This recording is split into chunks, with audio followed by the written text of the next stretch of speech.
everybody. Welcome to the latest edition of Getting to Know Gray 17. I am one of the co-hosts of the Gray 17 podcast, John, and keeping the streak alive, we are going to talk to another one of our first ones. With me today is Kevin. Kevin, thank you for joining. Thank you for being here. Why don't we start and have you tell us a little bit about yourself? Well, I'm Kevin. I've seen Babylon 5 several times. Been watching it since Blake actually introduced me to it when I was in college, when we were in college. A couple of years older than him, but he kept trying to get me to watch it, and he actually lent me his DVDs, and so that was how I got introduced to the show. Other than that, I got married with two little boys. They're 6 and 2. That's about it. All right, well, you rolled through a couple of the questions I have for you, but I'm going to circle back to them anyways. Sure. But let's start with where I usually start. So how'd you hear about the Gray 17 podcast, and what made you want to be a part of it? Well, I remember, Scott in particular and Blake, they just posted on Facebook and they said, "Hey, who's interested in doing it?" And I was like, "Well, I've seen the show a couple of times. I can be a part of that. That sounds like fun." I had participated in, Blake and Scott had a show about Star Trek Discovery, and I did a few shows with that, but the first season was pretty tough to get through, and I wasn't really enjoying it, and still wouldn't enjoy the first season, but so I kind of dropped off of that, but they didn't keep going with that a lot after that, for different reasons. But I thought it would be cool to do a show, especially with how cool a concept they had about doing it, alongside people who had never seen it before and people who had. So I thought it'd be a lot of fun. So you mentioned, obviously, Blake, I guess, tipped you off to it when you were in college, but walk us through that first discovery of it. Was it a hard sell? I mean, I know you're a big sci-fi guy in general. I know you're a big Star Trek guy, but walk us through, exactly how that kind of worked out. Well, the first season was tough. I think, I may have almost given up on it at one point during the first season, but I didn't. And then once it started to roll, and, kind of like with this show, Blake, was like, "Hey, you just got to get through and, look out for this and that." And, it's a good time once you can, start to enjoy the show a little bit later on. And I did. There's been other shows that I haven't been able to get into, but this one I slogged through and really enjoyed. It's a very complex series. The writing is very good for the most part, especially a little bit later on in the series. We're starting to get into that now on Gray 17. We're heading towards the end of season 2, and I can't wait to talk about season 3. I cannot wait to talk about season 3, because season 3 is my favorite. The middle of season 3 especially is my favorite of the show. I can't wait to get to my 2 favorite episodes. So we'll be doing that within the next few months here, but Babylon 5, to me, it's all about some of the actors, especially. You've gravitated towards Londo and Peter Jersich's portrayal, and Andrea Katselis's portrayal of Jakar, and Delenn with Mira Furlong. And as soon as Sheridan came on the scene with Bruce Boxleitner, I was definitely hooked at that point. I have a new appreciation for the Sinclair character and the acting of Michael O'Hare, and especially his altruism with and his struggles. But I enjoy the series more in the 2nd through 5th seasons because of Boxleitner's both character and acting. So once I got to that point, it was pretty easy to stay with it. I don't remember how long it took me to watch the series, but I know I blew through it pretty good. And I lived with Justin at the time, but he did not watch it with me. He didn't really seem too interested. He was in other stuff, and he worked more hours, later at night because he was working for a hotel. So, I didn't see, or he didn't see, most of the stuff that I was watching in that time frame. But I was always surprised that he never watched it, and so I'm glad that he's enjoying it now, as as the rest of you newbies are. Yeah, that's a good segue to the next thing we usually talk about is how do you know all the other hosts? Clearly, you and Justin go way back, Yeah, but yeah. walk us through everybody else. I met Justin in 1999 when we were in college at community college, and we've been best friends ever since. Scott I knew from a college organization that a lot of us were in together. Blake, we knew from because he was a delegate from another college, and he ended up going to University of Illinois Springfield like Justin and I were later on. So know him from college and the organization. Nicole, actually I go way back with Nicole too. I met her the first year we were in that college organization together, so I've known her almost as long as I have Justin. Emily, Mike, and Andrew I did not know prior to working on Gray 17, but they fit in real well and are key parts of the show and are a lot of fun to spend some time with and BS with, but did not know them prior to. Although I met Mike, I think he was doing the Discovery show at least once or twice, so I think I did meet him a couple of years ago, but we didn't get to know each other at all at that point. I know you from the college organization too. You and I were in the house together, so I knew you from there. I don't know, probably what, like 2001, I would guess. 02? Two?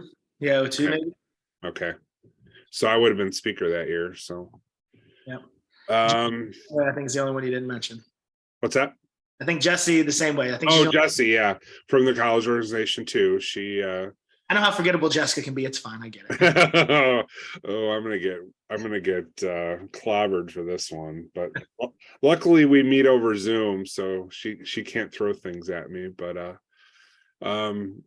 yeah, I mean she she was the Bureau of the Budget director after Justin was, so she was I think she was assistant director, if I remember correctly, the first year he was director. But yeah, known her, I don't know, probably 01, maybe 2000, can't remember exactly, but known her longer than most. But yeah, It's been a long time.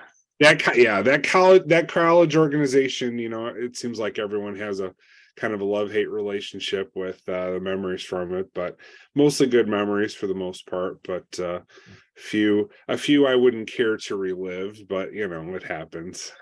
I had a blast. I had nothing but good times. The first time, so Yeah, you weren't on executive board though, so the first time I did after you left. So I went to Western twice. So I went pre-Army and post-Army, and I did Model Owner Government both times. Pre-Army, I actually followed right after you. So I eventually was majority leader speaker. I was speaker 2 years, and then that was the end of my first go round. Were you really? Yep. Yeah. I did not know that. I don't Yeah. know. I didn't remember that. And Okay, then my bad. I'm sorry. No, you're good. Because the second go around, I came back and I was like, man, it was fun being on the executive board, but it's a lot of work. So the second go around, I was like, I'm just going to be a delegate again and have an awesome time. And I had an awesome time. So I got nothing but love for it. And in fact, I think that was it their 50th? I thought they had an anniversary this year or something too. I think it was 45, I think. Either way. Justin was governor 25th year.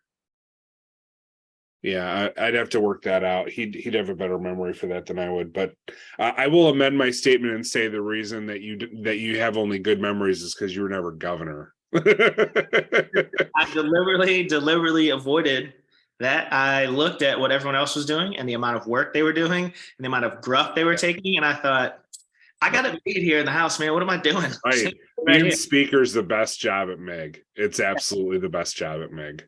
Uh, And top. I'll say this too. Nothing but love for Scott, but he's the only one crazy enough to be governor twice. Why would you do that to yourself? But whatever. Most people do it once, call it quits. It's too much, but yeah, we'll get to Scott when I interview him. We'll talk about that, I'm sure. Okay, well, so when you're not watching B5, when you're not in model airline government, what do you do for work? I am the manager of the headquarters for a mid-level credit union organization. So we are a nonprofit financial institution, not like a bank. So I can't get a loan? What's that? So I can't get a loan? Sure, you can. Absolutely. Why not? You can get a loan anytime you want, but I don't think you qualify for membership because you don't live in the area. But I could. Fortunately, I know a guy. So. Oh, right. See, there you go. I was just gonna say we could always say we were cousins or something, but yeah. So I'm a manager of 8 people for the main office for our 7-branch credit union, and I'm kind of the credit guru, credit counseling, home equity, business account. I do all the heavy lifting as far as the more specialized type stuff. But I really enjoy helping people improve their credit and get loans at reasonable rates and not getting soaked by a bank, which I worked for 4 of them, so I know all about it. But I would hope to never go back to the banking industry myself, just because I feel like I'm a lot more useful helping people with their finances at a credit union, can actually focus on what the members need and not have to worry about what your sales manager is coming into your office pounding on the desk about this week. So we don't do any of that shady stuff like, here's an application already filled out, here, just sign it for me, you'll have a credit card tomorrow. No, it's a bad idea. All right, so you heard it here, folks. If you're looking for a loan at a good rate, send your emails addressed to Kevin at gray17 at gmail.com or gray17podcast at gmail.com. Just kidding. Or not. The most challenging thing is somebody comes in and they've gotten really, lit up by a dealership, and they're looking for a refinance to get their rate down. And there's some of them we can't help because they're just too underwater on the car. But there's been a lot of people we have been able to help, and you get them down from Lord knows sometimes they're in the 20s with their interest rate. We can get them down to 5 sometimes, but for people who still have kind of troubled credit, we can get them down sometimes 10 points. But the ones that you can really get down really, really well because they've actually done the work and improve their credit and come in, I really enjoy doing that. Well, we're not saving people a boatload of money, again, at Kevin at gray17podcast.com. What do you like to do for fun? Classic gaming, watching sci-fi. It isn't just sci-fi that I watch. I do enjoy some comedy shows. How I Met Your Mother, Friends. I even like some classic comedy shows, but I do a lot of classic gaming. I do enjoy fishing. I considered whether I would make that one of my two truths and a lie, but I decided not to. So yeah, I enjoy muskie fishing, freshwater kind of a game fish. They're not any good to eat, so it's a catch and release type of thing. But it's an active kind of fishing. You can't just throw a bobber in the water and wait for something to happen. You actually got to troll around. And is it like a fly fishing, or is it? No, it's a big fish, so you got a pretty hefty. I mean, it isn't as hefty a rod as sea fishing, but it's a fairly hefty rod, and you got a large lure on the end. You just cast and reel in, cast and reel in, and work a shoreline. Are they so I don't know anything about them. Is it so where or do you find them, like on the Mississippi? Do you find them like, do you have to go? Are they anywhere in the local area? Not too much. You can go to Lake Shabana, I think has them out west from us, but my parents bought property in Hayward, Wisconsin in 1965, so we've owned that property in our family since. So that's where we go. We live we have a lake property in Hayward area. So I've grown up doing musky fishing and other types of fishing and water sports my whole life. Nice. I've done just very casual fishing. I did spear fishing. So Ooh, yeah, I work with you guys. can get some spearfishing up there, but it's got to be done by the tribe up there. The Lakudere tribe is up there, but they have certain times that they can go out in the water and do spearfishing when fishing is not yet open season. I did enjoy that. I mean, I generally enjoy fishing, but usually when I tell people that, it's more like, well, really, I enjoy, as you said, throwing out a rod, cracking a beer, and then just hanging out. So yeah, I don't know if I qualify as fishing so much as, because if you took away the rod, I'm still gonna do the same thing. Hang out. Yeah, I hear that. My brother and I have done a little bit of that. Now that Jack's, my oldest is a little bit older, next couple of years he'll enjoy more and more doing some fishing. So I'm sure we'll do some, smaller, pan fishing with, bobbers and just hanging out on the pontoon boat. But fishing, there's no such thing as a bad day of fishing. I don't care if you don't come back with anything, it's not going to be a bad day. I mean, I suppose if you had boat trouble or you got really rained on or something, maybe, but I'd rather have a bad day of fishing than a good day at work. So that's true. So do you keep any of those fish as pets? Do you have any other pets?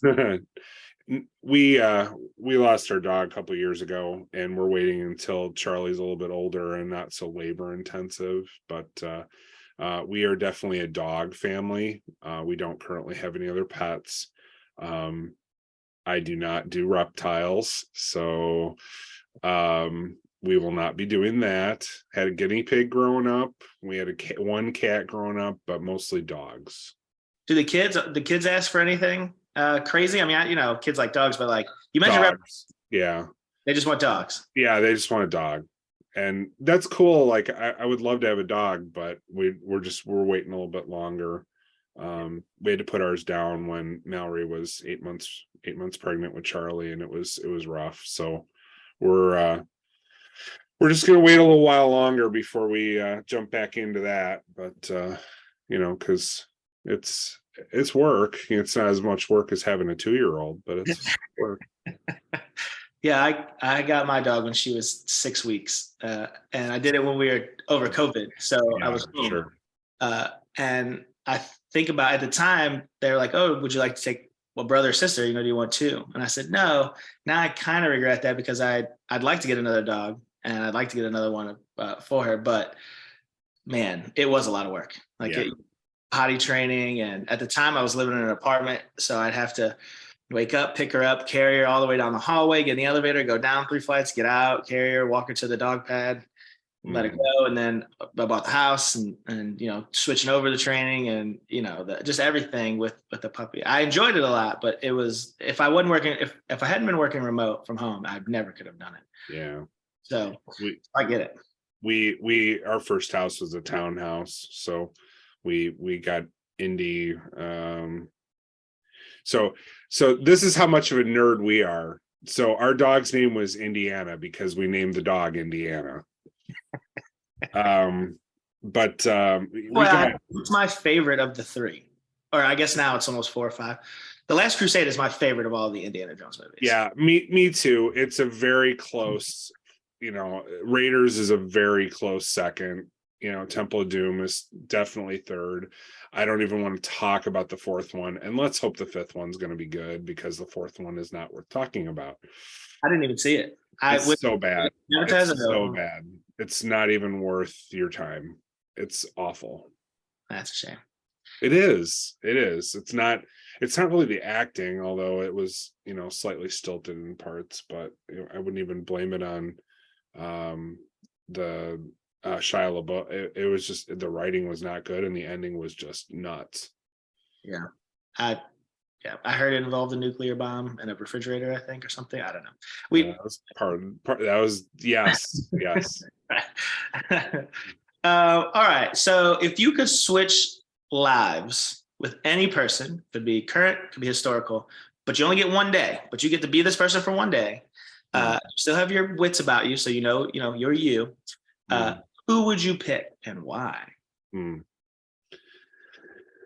Oh, I really struggled with that one, but I didn't come up with anything particularly good. I think it'd have to be something very historical. So I think I would pick somebody from the Revolutionary War era. I don't know if I'd pick like a Washington, or I'd pick more of a grunt, but in the colonial army. But I love colonial history. Hold on, you get one day, and you're considering being a a grunt during the Revolutionary War.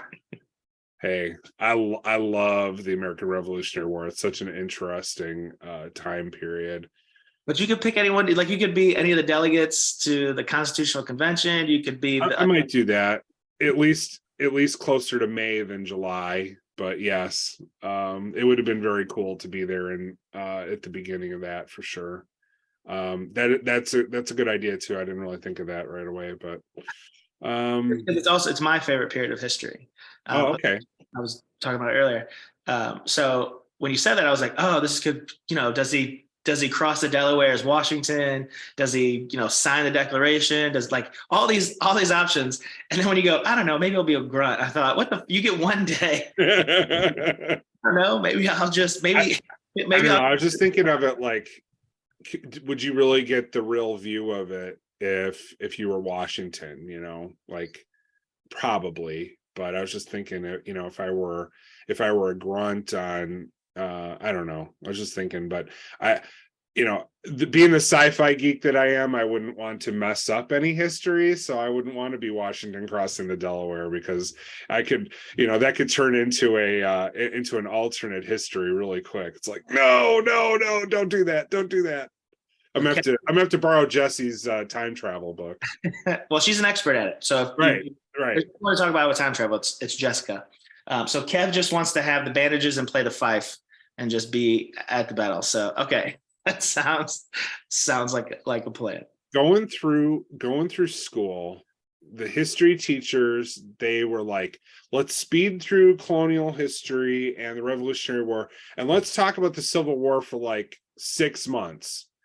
Yeah. No, no, I don't want to talk about the Civil War anymore. I'm done. I want to talk about something else. Let's get to the Cold War. Let's talk about, Kennedy. Let's talk about like anything, but not the Civil War again. Yeah, they definitely. Well, so it's funny. So I would agree. As a history minor, they definitely hammer the Civil War, and yet so many people still don't really know much about it. Right. It's crazy. A couple of things, and sometimes it's wrong. So it's just so GD depressing. I mean, yes, I get the value of studying it, once, even twice, making sure that you understand the themes and the causes, and don't let history repeat itself, all that stuff. But please, for the love of God, can we move on to something else and not beat a dead horse again on the Civil War? I think, what gets looked over a lot that I think is super interesting is Reconstruction. Yeah, I agree. I just glossed past it in most of the courses I took, and I was like, man, this is such a weird, important, pivotal moment right afterwards. that had shaped a lot of what was to come, and it feels like you just yada yada it. Right. Well, it was the same thing with civil rights era, and some of the post World War II through the Civil Rights Act. Some of that got yada yada too, and it was like, no, let's go back and let's talk about that stuff. And yes, let's talk about Martin Luther King, but let's talk about some of the other things other than Martin Luther King.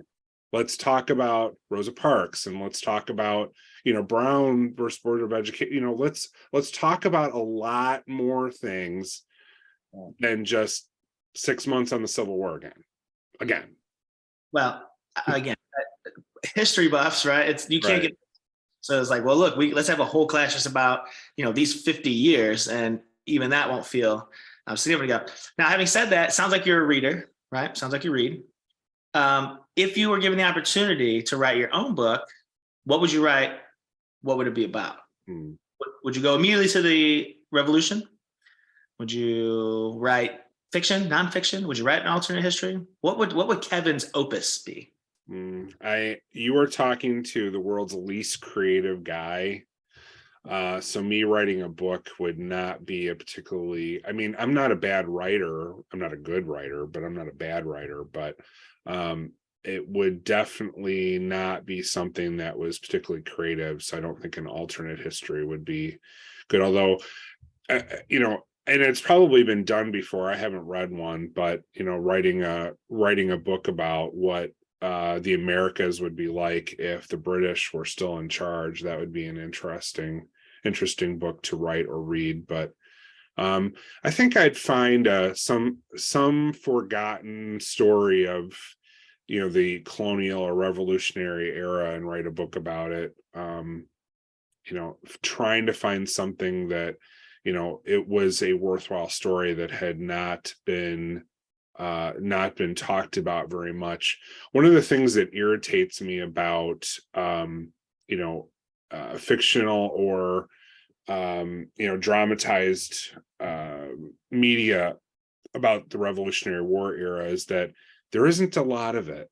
They do plenty on the Civil War, and they do plenty on some of the other eras, but they just don't do a ton on Revolutionary War era. That reminds me, I really got to check out that Sons of Liberty show that was on a few years ago. I still haven't seen that. Was that the Washington Spies one on AMC? No, I saw that one. That one was pretty good. That was enjoyable. Jamie Bell and a few others in that one. I thought that was a very good series. But no, this was a little bit, I don't know, it might have been like FX or somebody. It was a little bit rougher. But I don't know a ton about it, but I tend to watch anything Revolutionary War era that's either dramatized or lots of documentaries or whatever. John Adams on HBO years ago. Oh, fantastic series. It's a couple of pretty tough episodes to get through. There's some subject matter there that is it's not an easy watch, but very worthwhile series. Yeah, that's one that John can't give me a hard time that I haven't seen, because I have a couple of times, and I own it on DVD, but I know it's finally something else on HBO you've watched outside of The Last of Us, which if you're watching this, Kevin and I happen to have hosted a show that where we reviewed The Last of Us. Feel free to check it out. Great series. I played, I don't know, like 20 minutes of the first game. So I was starting to work out of the what do you call it? The quarantine zone, but haven't gotten hardly anywhere. Well, so usually you've done it a couple of times here, and usually you're the one who does it for us on Gray 17. You always call out specific actors' names. I do. So you know a lot of actors. If I am shooting the Kevin biopic, who is Kevin picking to play Kevin? And it can be anyone you want. Yeah. So different casting rules, because I think Mike picked Morgan Freeman, and I think Samuel Jackson, maybe whoever you want. I'm trying to. So when I student taught, there's I can't remember the name of the movie, but there's a movie where Seth Rogen is like a mall cop or something. Live and Report, yeah. Live and Report, that's the one. And if you look up a picture of him in that movie and me like 10 years ago, you'd be like, ooh, that's weird. You guys look a lot alike. So I got called, like there were a couple of kids, they would only call me Seth Rogen. So that would be kind of a funny one if he played me. So is your biopic a comedy or are you going serious? Are we getting serious, Seth? I would prefer a comedy. I tend to avoid, the saddest type of media. I want to be uplifted. I want to be entertained, and bawling my eyes out does not entertain me most of the time. Although, I will watch sad stuff, but if I know it's sad going in, I'm like, I'll probably avoid it for a while. I may not see it.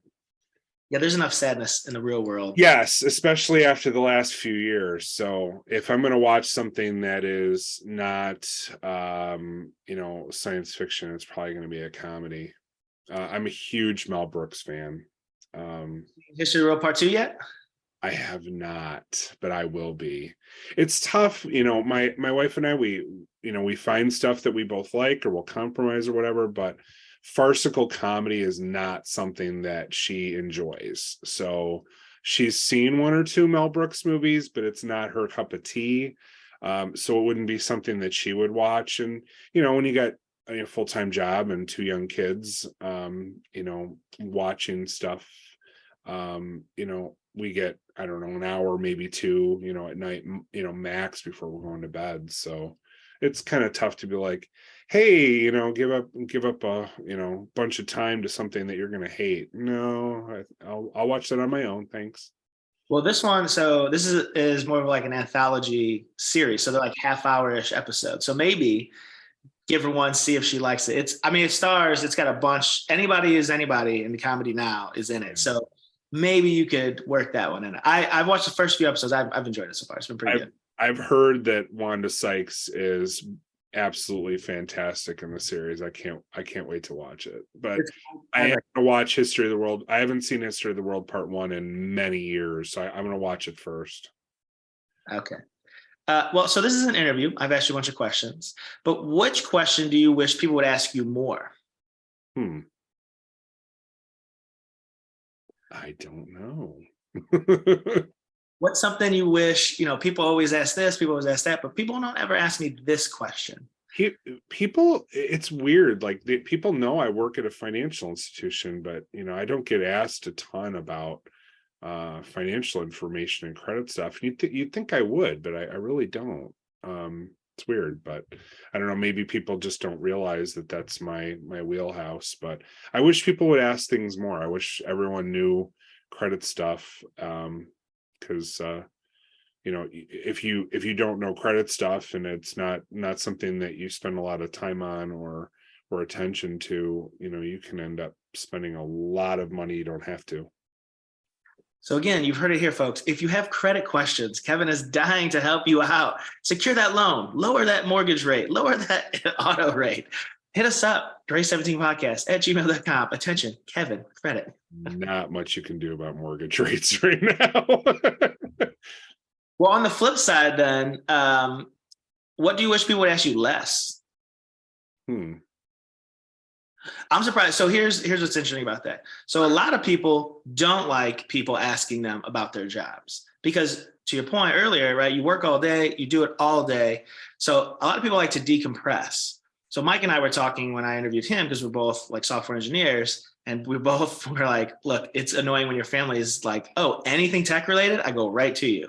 So I'm surprised that your answer wasn't, oh, I wish my family and friends would stop hitting me up for, advice or loans or anything like that. So what's something though that people do ask you a lot that you wish they'd I have a stressful job, running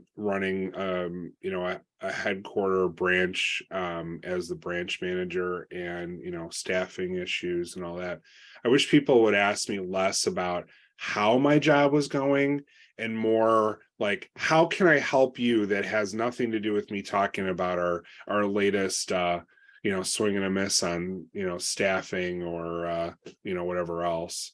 That's the kind of thing that I don't like answering questions about. How is your day? I don't want to talk about it.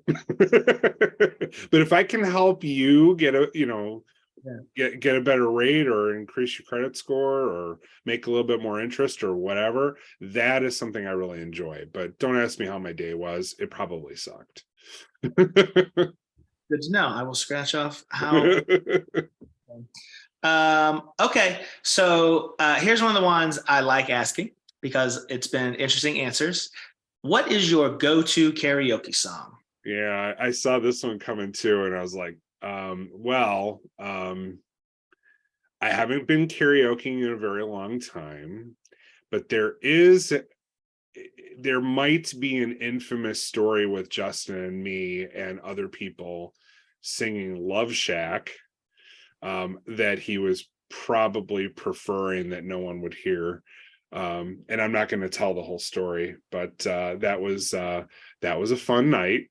We might have been slightly intoxicated, but I'm not going to confirm or deny. But that was at Meg, so that's that infamous college organization again. All right, go to Love Shack by the B-52. Fantastic choice. Fantastic choice. All right, so before we start wrapping this up, though, give me your favorite memory of Grey 17 so far. Interviewing Peter Jurczyk and interviewing, dang it, it's driving me crazy. I can't. Claudia Christian, thank you. I don't know why that wasn't coming to me.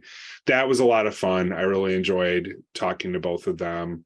As I said during the interview, I don't know what age I saw Tron, but I was probably 3 or 4 years old. And it's been one of my favorite early memories watching a sci-fi movie is Tron. So him and Boxleitner being in that movie, I was just very, very thrilled to be able to talk to Peter about a lot of different things, including Babylon 5. And Claudia Christian is a real delight. I really enjoyed talking to her too. She's a really fascinating person too. Yeah, those were quite fun. And I've said it before, I keep saying it. I absolutely loved talking to Peter. I am bummed that I talked to him before all this awesome stuff has happened on the show and all this awesome stuff before. So we will have to get him back on because I have. Yeah, we need to get him back on. You have not seen hardly anything yet. Well, that's what I'm saying. We can do it after your favorite season. We can do it after season 3. Listen, we can interview him every week as far as I'm concerned. Yeah. He can just join the cast and we just recap the episodes as we go. Not a spoiler, but there is one particular episode between now and I think it's the end of this season that you're just like, I guarantee you're going to watch that episode and you're going to be texting me like, what the fuck? Well, I did that for the latest one.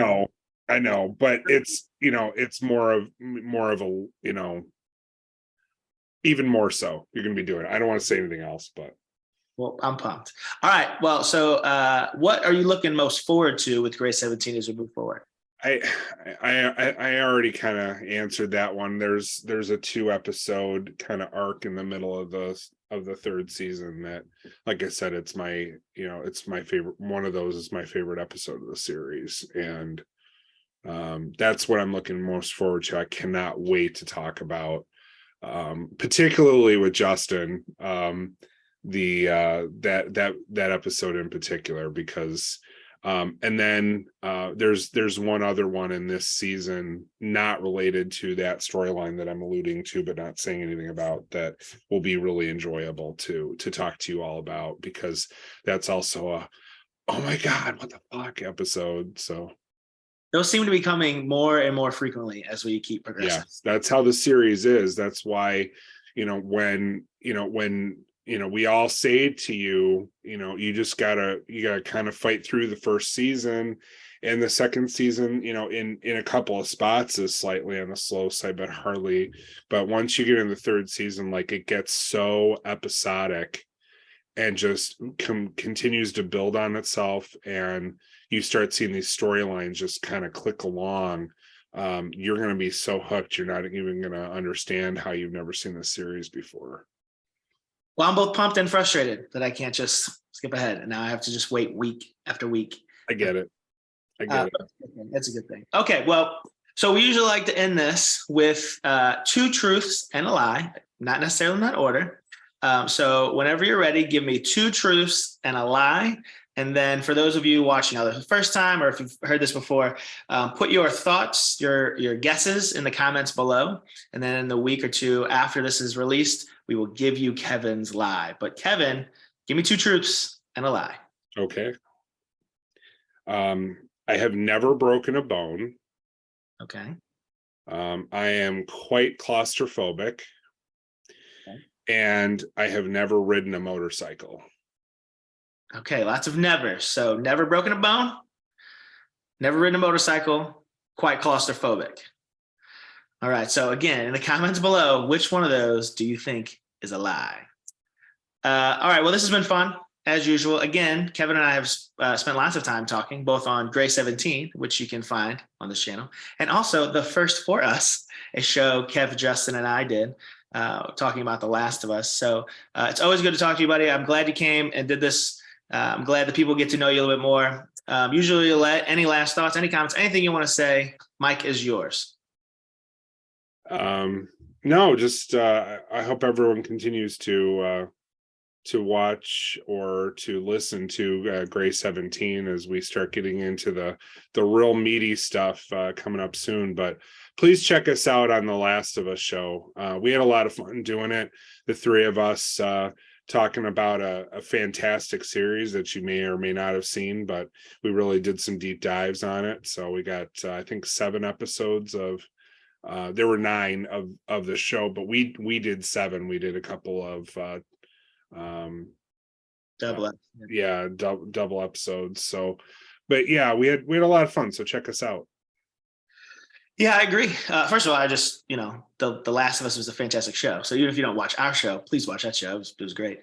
But to Kevin's point, you can catch our show and the Grey 17 show, the interviews we've talked about, all the content here on the Grey 17 podcast network. All of the links will be below.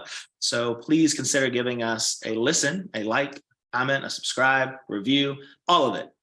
Join our Facebook group, join our Patreon, all of the socials, interact with us on Twitter. We're very active. So again, Kev, thanks for doing this. This has been Getting to Know Grey 17. I have been John, and with me has been Kevin. Thanks for the invite. Appreciate it, John. Anytime, buddy. Thanks, everybody. Have a good night.